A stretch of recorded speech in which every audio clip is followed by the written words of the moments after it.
Welcome to EDU World Space. Hi there. So for this problem, we need to calculate how long it will take for the second jumper to reach the same velocity that the first jumper reached in 10 seconds. So we are given some information for the first and the second jumper.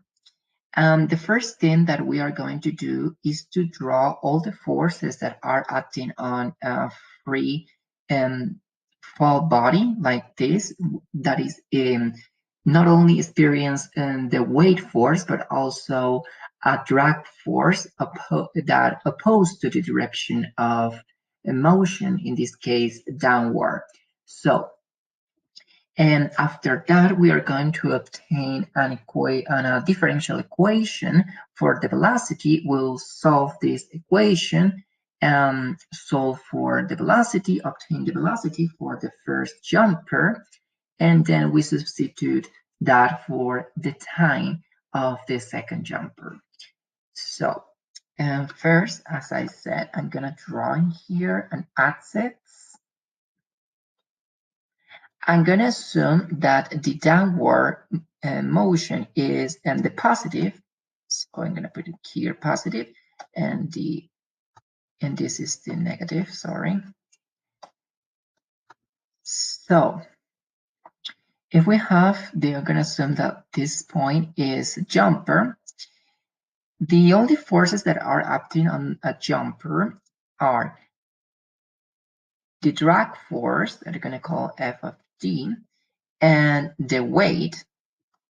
We know that the weight is defined as the mass times the acceleration due to gravity.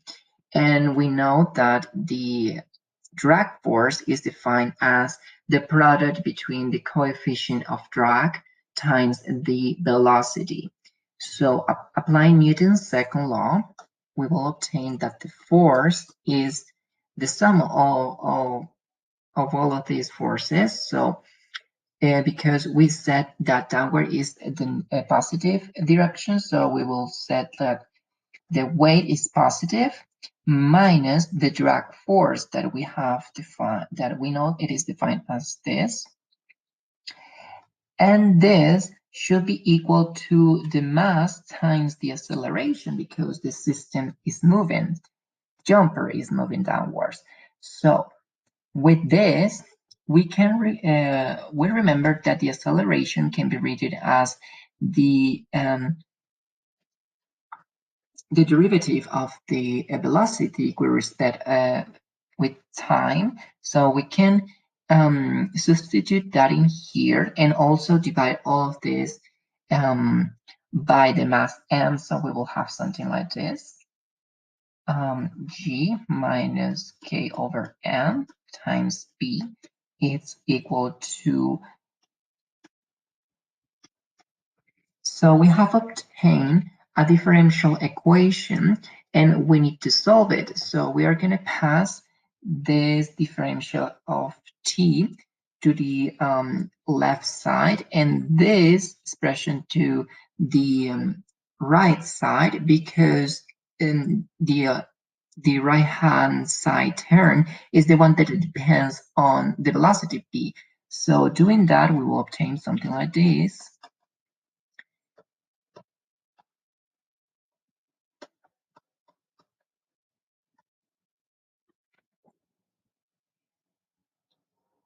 And we just need to integrate this.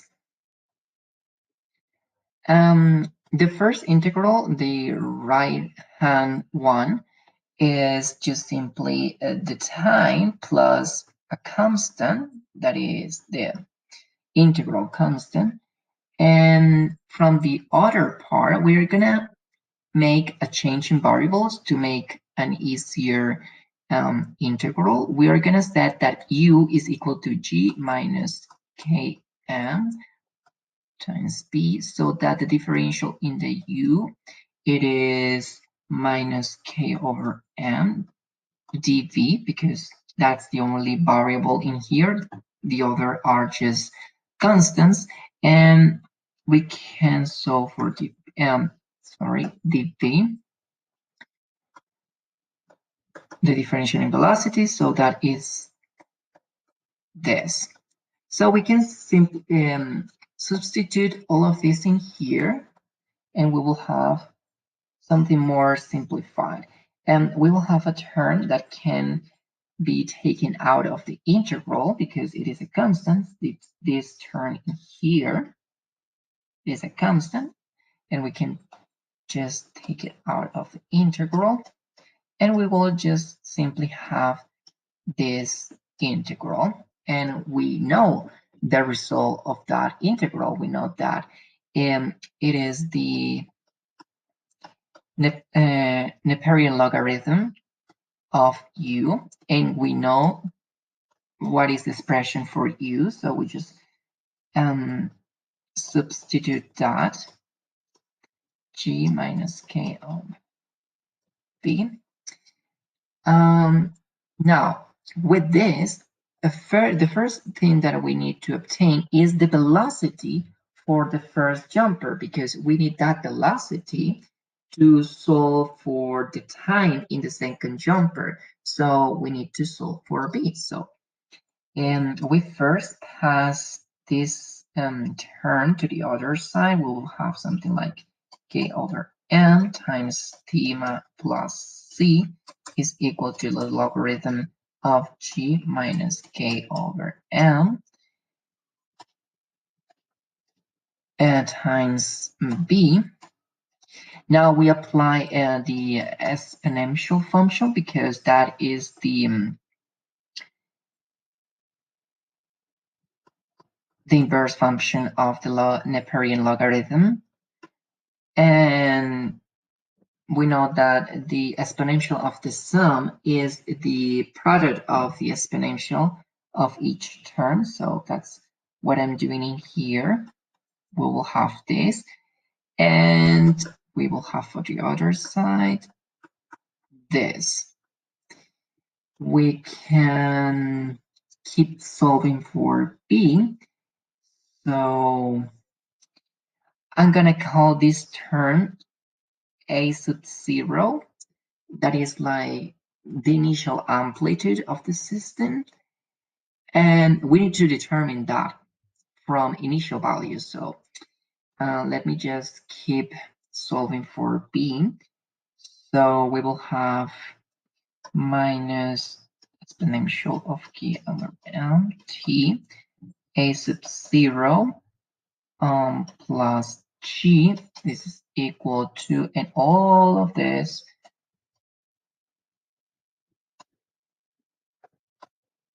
by the m over k, and this is equal to b.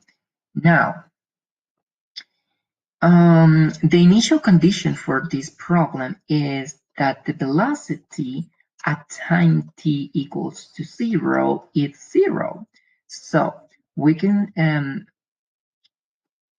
put this condition into this equation that we just have obtained, and then obtain the value of the amplitude a sub 0. So when we put in here, we know that the exponential of 0 is 1, and the velocity, as I said, for t equals to 0 is 0. So it's very straightforward. We know that this is 1. So we will obtain that the s equals to the acceleration due to gravity. So having this, we know everything about this equation. So we can just put that expression and find the velocity for the first jumper. So I'm gonna write it in here. It is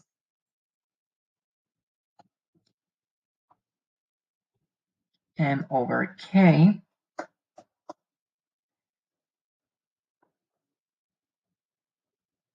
g plus minus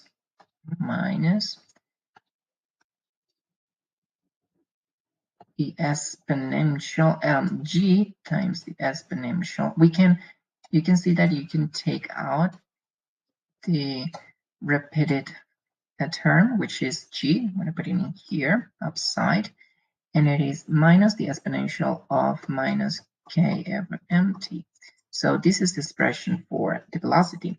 So we're going to find that velocity for the first jumper and substitute all of the values that we are given. We find that the mass is 70 kilograms.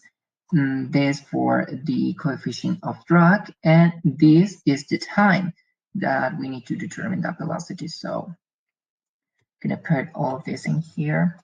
7. The acceleration due to gravity on Earth is 9.8 meters per second squared over k, which in this case is 12 kilograms per second. And all of this, 1 minus the exponential of minus 12 kilograms per second over 70 kilograms times 10 seconds.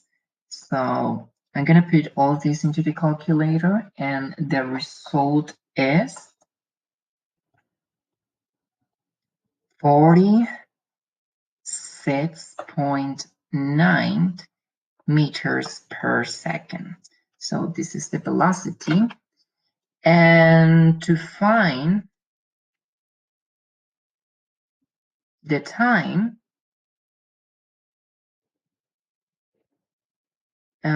for the second jumper, we just use the equation that we just have obtained, but solving for t. So this is very straightforward, just like when we solve for t, it's just minus m, then a Neperian logarithm of 1 minus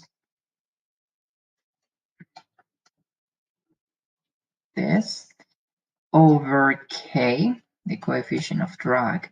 So we simply substitute all of the values, but in this case, we want the time for the second jumper, so we substitute all of those values. So we know that the mass for the second jumper is